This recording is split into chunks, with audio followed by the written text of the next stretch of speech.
The champagne bubbles tickle my throat as I stand before 300 of the most influential people in education, accepting the National Inspirational Mother Award. The crystal trophy catches the spotlight, throwing rainbows across my midnight blue gown. 12 years ago, I was sleeping in my car with my infant son. This award represents every mother who refused to give up, I say into the microphone, my voice steady despite the tremor in my chest. In the audience, I spot her, my mother, Evelyn Brooks, sitting rigid in her emerald dress, her painted smile not reaching her eyes. 12 years earlier. "You're a disgrace to this family." Mother's voice cut through the hospital room like broken glass. I held 3-day-old Ethan closer, his tiny fingers wrapped around mine. "A Brooks doesn't have children out of wedlock. You've ruined everything." I was 23, exhausted, and alone. David had vanished the moment I told him about the pregnancy, leaving me with nothing but a failed Ivy League education and a family that saw me as their greatest shame. "Please, Mom, I need help." "You made your choice. Live with it." She smoothed her wool skirt, her diamond wedding ring catching the harsh fluorescent light. "Don't expect us to clean up your mess." The door clicked shut behind her with surgical precision. That night, I sat in my ancient Honda Civic in the hospital parking lot, Ethan sleeping against my chest. Rain drummed against the windshield as I counted the crumpled bills in my wallet. $47. My phone buzzed with a text from my college roommate. "Saw your mom at the country club. She told everyone you dropped out to find yourself in Europe. What's really going on?" The lie stung worse than the abandonment. I wasn't just discarded. I was erased. For 3 years, I lived in the shadows of Millbrook, our small Texas town. I cleaned houses during Ethan's naps, worked nights at a diner, and took online courses whenever I could scrape together tuition. Mother's friends would cross the street when they saw me coming, their whispers following like hungry ghosts. The breaking point came on Ethan's 3rd birthday. I'd saved for weeks to buy him a small cake from the grocery store. As we sat in our cramped apartment singing Happy Birthday to an audience of stuffed animals, my phone rang. "Amanda?" My father's voice was barely above a whisper. "Your mother's having her 70th birthday party next month. The whole town will be there." My heart leaped. "Does she want us to come?" She asked me to tell you that seeing you would ruin the photographs." The line went dead. Ethan looked up at me with chocolate frosting on his nose, his eyes bright with innocent joy. That night, watching him sleep, I made a vow that would change everything. They wanted to pretend I didn't exist? I'd make that impossible. The invitation arrived on cream-colored cardstock, my name written in my mother's perfect script. "Mr. and Mrs. Harold Brooks request the pleasure of your company at their 40th wedding anniversary celebration." Ethan, now 11, found me staring at it in our small kitchen. "What's that, Mom?" "Your grandparents are having a party." The words felt foreign on my tongue. His face lit up. "Are we invited? I've never met them." The truth lodged in my throat like a stone. How do you explain to your child that his grandparents have spent 11 years pretending he doesn't exist? "Maybe it's time," I whispered. 3 weeks later. The Brooks family estate sprawled across manicured lawns like a southern Gothic dream. Ethan pressed his face against the car window, mesmerized by the grandeur. I'd spent 2 weeks' wages on our outfits, his first real suit, my first dress that wasn't from a thrift store. Inside, the celebration buzzed with Millbrook's elite. Crystal chandeliers cast warm light over women in pearls and men in tailored jackets. I recognized faces from my childhood, family friends who'd watched me grow up, then watched me disappear. "Amanda?" Mrs. Harrison, my high school principal, appeared beside me. "My goodness, is this your son?" Before I could answer, the conversations around us died. A path cleared through the crowd like the Red Sea, and there she was, Evelyn Brooks, resplendent in cream silk, her silver hair swept into an elegant chignon. Her eyes landed on Ethan first, taking in his intelligent face and careful posture. For a moment, something flickered across her features, recognition, perhaps even longing.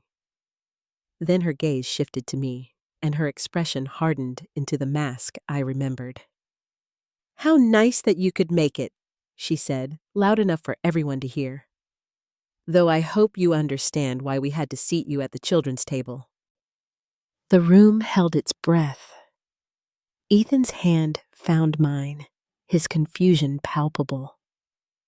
"Actually," Mother continued, her voice carrying the authority that had commanded social circles for decades, "I think everyone should know the truth about my daughter.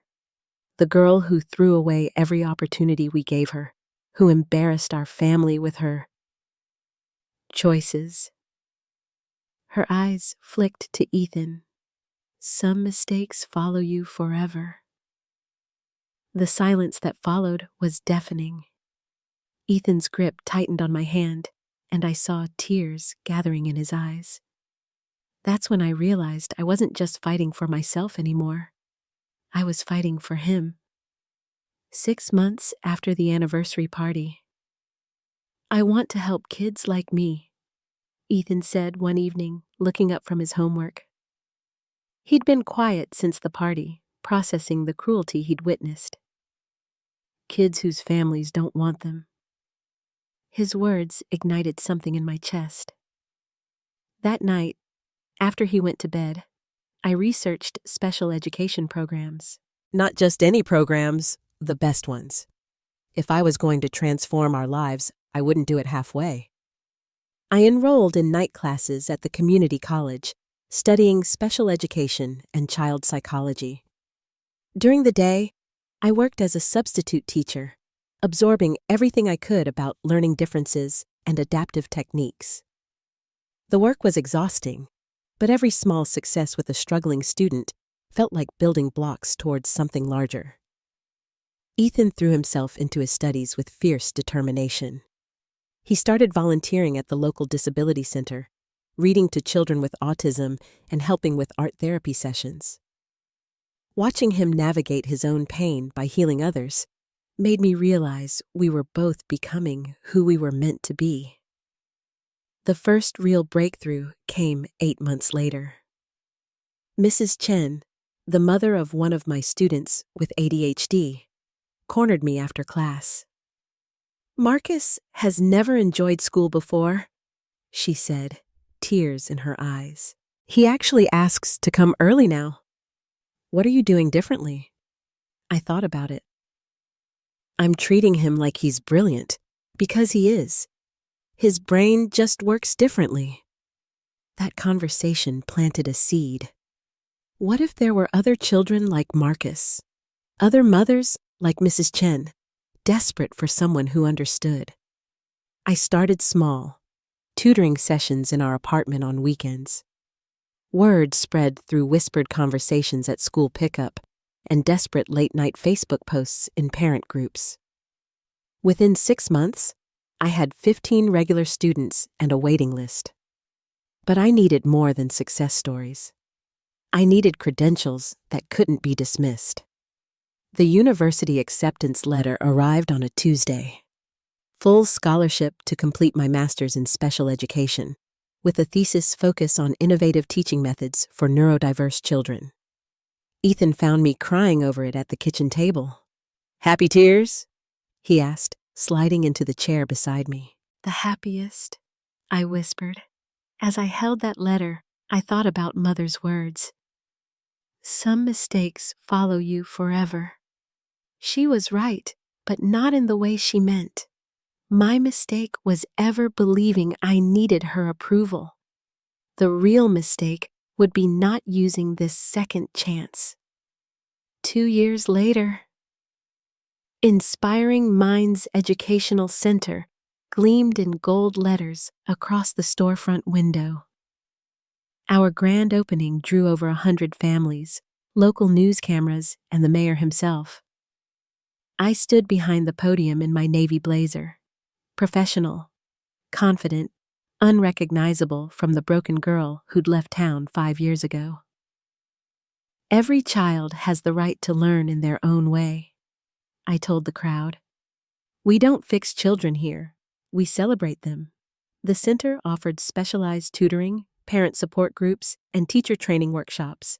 But my real pride was the scholarship program, funded by private donations and grants I'd learned to write with surgical precision. No family would be turned away for financial reasons.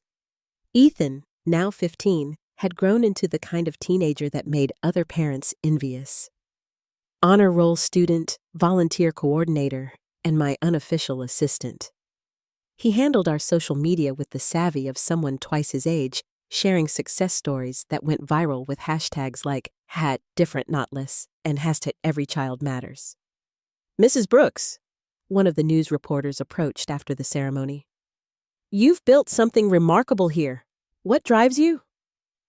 I chose my words carefully, knowing this interview would be broadcast throughout East Texas. I believe that our greatest growth comes from our greatest challenges. Sometimes the people who count you out are doing you a favor. They're showing you who you really need to become. 3 weeks later, the phone call came while I was reviewing college applications with Ethan. He'd already been accepted to 3 universities, but we were waiting for the big one, the early admission decision from Yale. Amanda Brooks. The voice was crisp, professional. This is Jennifer Walsh from the Texas Education Foundation. We'd like to nominate your organization for the State Innovation Award. My hands shook as I took notes. The award came with a $50,000 grant and statewide recognition. More importantly, it would put us on the map for national funding opportunities. After I hung up, Ethan looked at me with his father's dark eyes and my stubborn chin. You know she's going to see this, right? Grandmother, I mean. I nodded.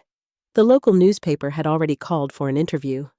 Our success was becoming impossible to ignore, even for someone who'd spent 15 years perfecting the art of denial. Are you ready for that? He asked quietly. I thought about the girl who'd been discarded like trash, who'd slept in her car with a newborn.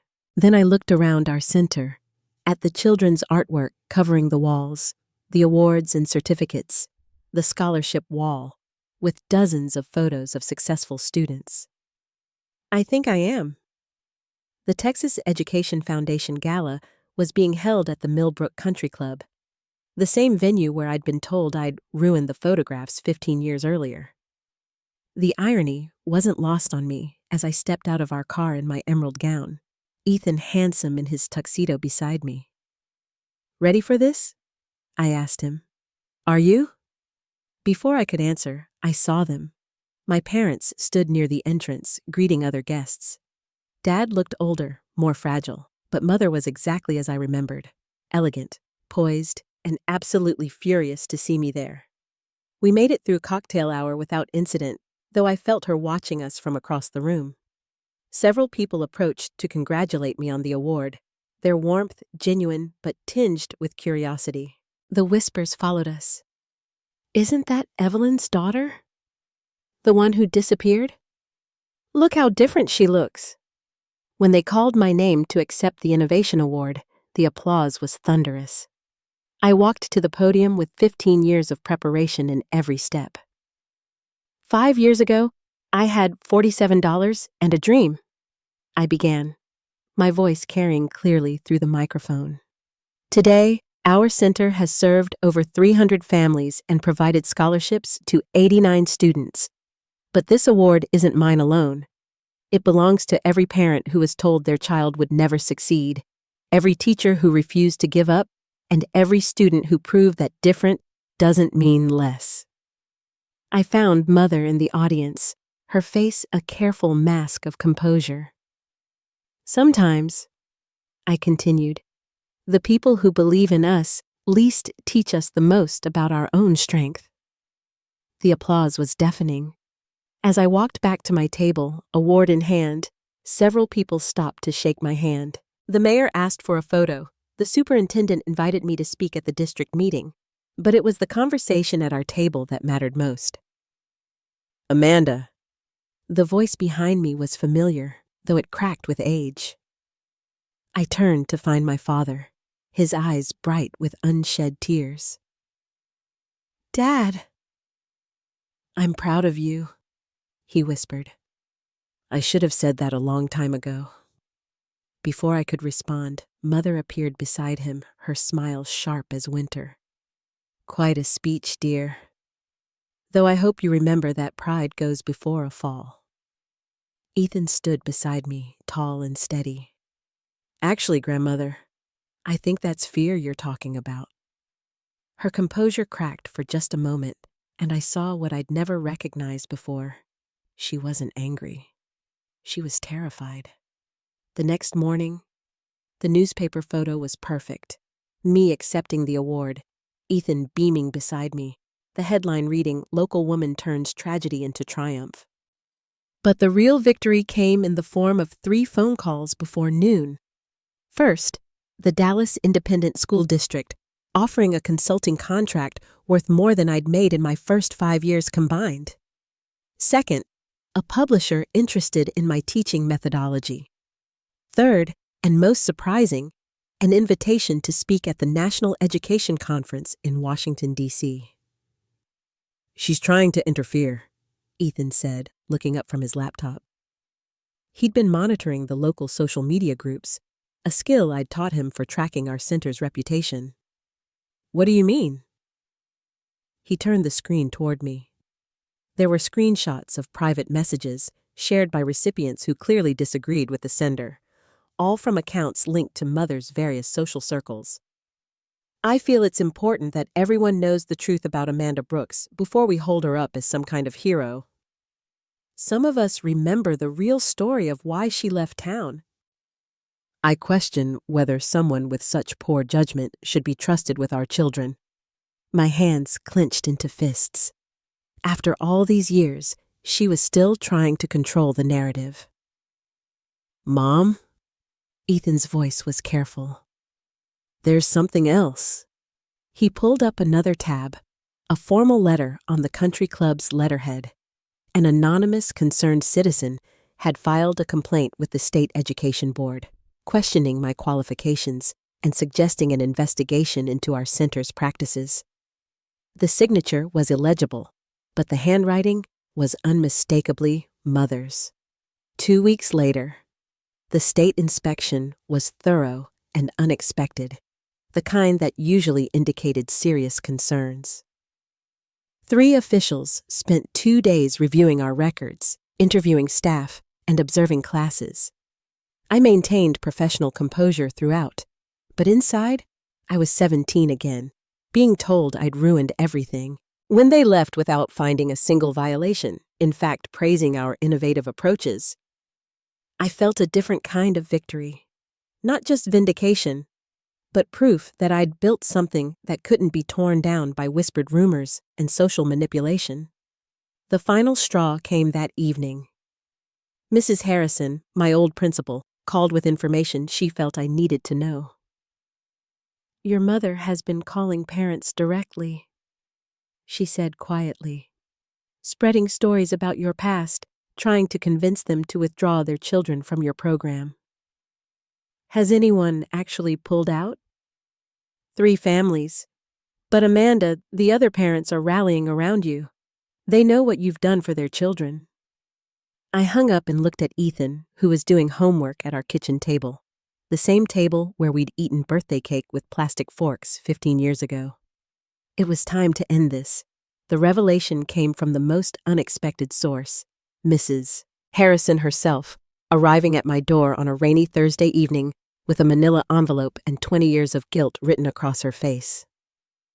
I should have told you this long ago, she said, settling into my living room chair. About why you really had to leave college.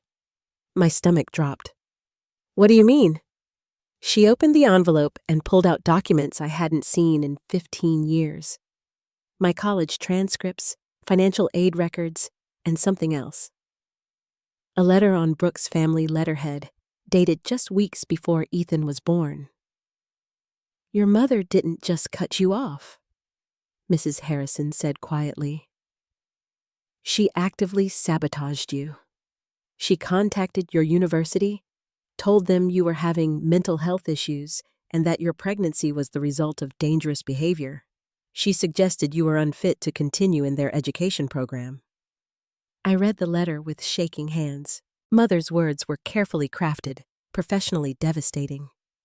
"We feel it's our duty to inform you that our daughter Amanda is experiencing a psychological crisis that makes her unsuitable for working with children. The university was required to investigate," Mrs. Harrison continued. "Your sudden withdrawal looked like confirmation of her claims. They flagged your record, making it nearly impossible for you to transfer or re-enroll anywhere else." "But how do you know all this?" Her face crumpled. "Because she asked me to write a supporting letter. As your former principal, my word would carry weight." She pulled out another document, a draft letter in her handwriting, never sent. "I wrote it, Amanda. I actually wrote it." The room spun around me. "But you didn't send it." "No. At the last minute, I couldn't. But by then, the damage was done. Your mother had provided enough evidence of instability. The university quietly removed you from the program and sealed your records." Ethan appeared in the doorway, having heard everything. "So she didn't just abandon you," he said quietly. "She destroyed you." Mrs. Harrison nodded miserably.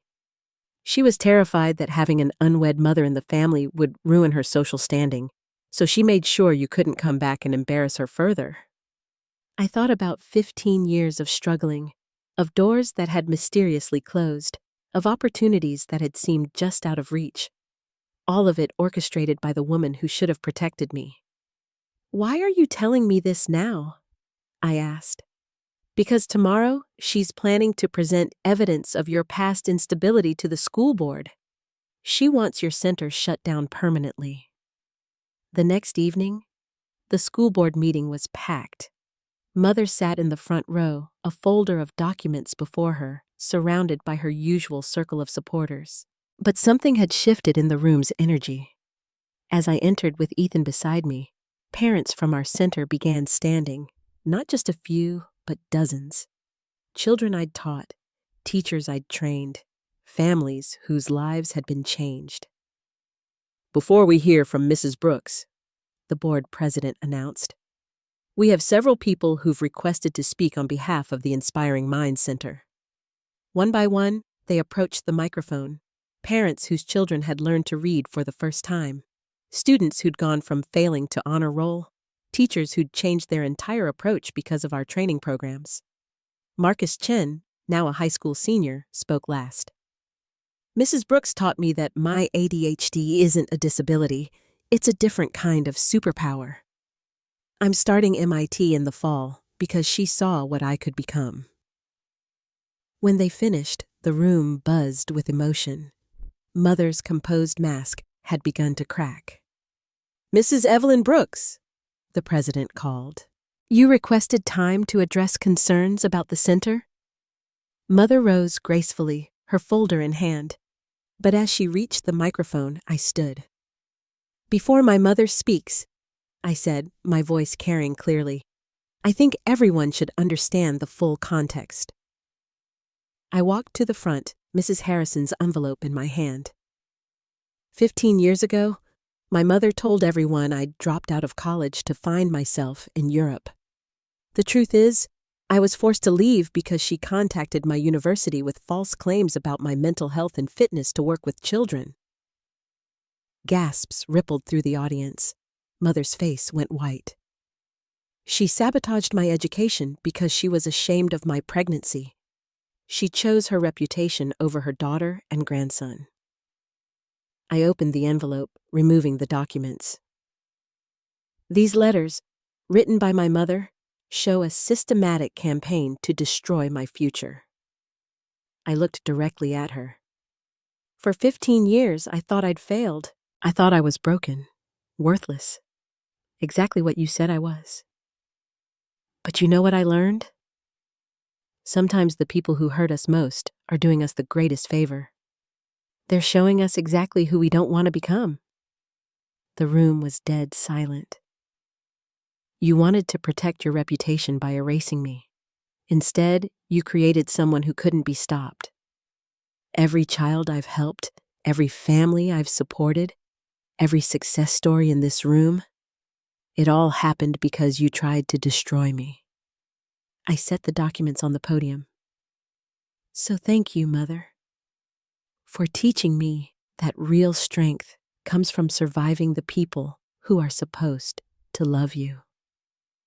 6 months later, the National Inspirational Mother Award sits on my desk next to a photo of Ethan at Yale wearing his freshman orientation shirt. The center has expanded to 3 locations. The book deal came through, and yesterday, I received a letter from a mother in California whose daughter has autism. You showed me that different really isn't less. Thank you for proving that love creates miracles. Mother tried to reach out once through Dad. I told him I'd forgiven her, but forgiveness doesn't require relationship. Some bridges burn for good reasons. Ethan calls every Sunday from New Haven. How's the empire building going, Mom? One miracle at a time, I always answer, because that's how phoenixes rise.